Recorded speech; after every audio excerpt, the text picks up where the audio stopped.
Hello guys, വൈകുന്നേരമായപ്പോൾ നല്ല ചൂട് ചായയും ഒപ്പം നല്ല ചൂട് പപ്സും കൂടെ പേളിമാണിയുടെ ഒരു ഇൻ്റർവ്യൂ ഷോയും ഇതൊക്കെ കണ്ടിരിക്കുമ്പോഴാണ് അമ്മയുടെ ഒരു വർത്താനം. നമുക്കൊന്ന് ഓർക്കാട്ടിരി ചന്തയിൽ പോയിട്ട് വരാം. കേട്ട പതി ഞാൻ ഓക്കെ എന്ന് പറഞ്ഞ് റെഡിയായി. അങ്ങനെ ഞങ്ങൾ രണ്ടുപേരും ഓർക്കാട്ടിരിയിലേക്ക് വിട്ട്. അത്യാവശ്യം നല്ല തിരക്കും ഉണ്ടായിരുന്നു. മുപ്പത്തിക്ക് എന്തൊക്കെയോ വാങ്ങിക്കാനുണ്ടെന്നും പറഞ്ഞാൽ പോയത്. അവിടെ പിന്നെ കുറേ നേരം ചുറ്റിക്കറങ്ങി റൈഡ്സൊക്കെ കണ്ട്. പിന്നെ അവിടെ കാര്യമായിട്ട് പറയാമെന്ന് വെച്ചാൽ ഈ ഒരു റൈഡുണ്ട്. ഈ ഒരു റൈഡ് കൊള്ളാട്ടോ. ഇതിവിടെ പുതിയതാണ്, ഞാനിതുവരെ കണ്ടിട്ടില്ല. എനിക്കാണെങ്കിൽ ഇങ്ങനെയുള്ള റൈഡിലൊക്കെ കയറാൻ ഭയങ്കര പേടിയാണ്. അതുകൊണ്ട് ഞങ്ങൾ അതൊക്കെ കണ്ടതിന് ശേഷം നേരെ ഫുഡിൻ്റെ സെക്ഷനിലേക്ക് വിട്ട്. അവിടെ കോളിഫ്ലവർ പൊരിച്ചതൊക്കെ ഉണ്ടായിരുന്നു. അതിൻ്റെ മുകളിൽ അവരൊരു സോസ് ഒഴിച്ച് തരും.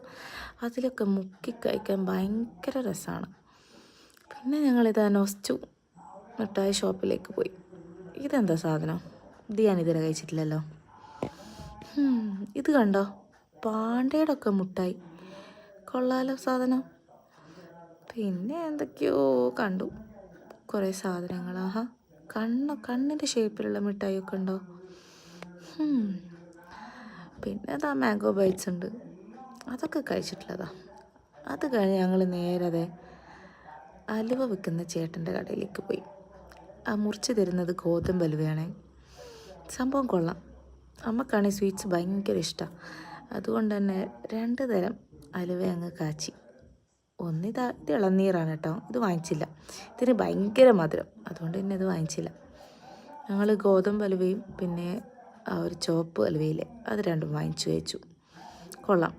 ഇത് കണ്ടോ, ഇതാണ് നമ്മുടെ കുനാഫ അലുവ. അത് നല്ല ടേസ്റ്റാണ്, പക്ഷെ ഭയങ്കര റേറ്റാണ്.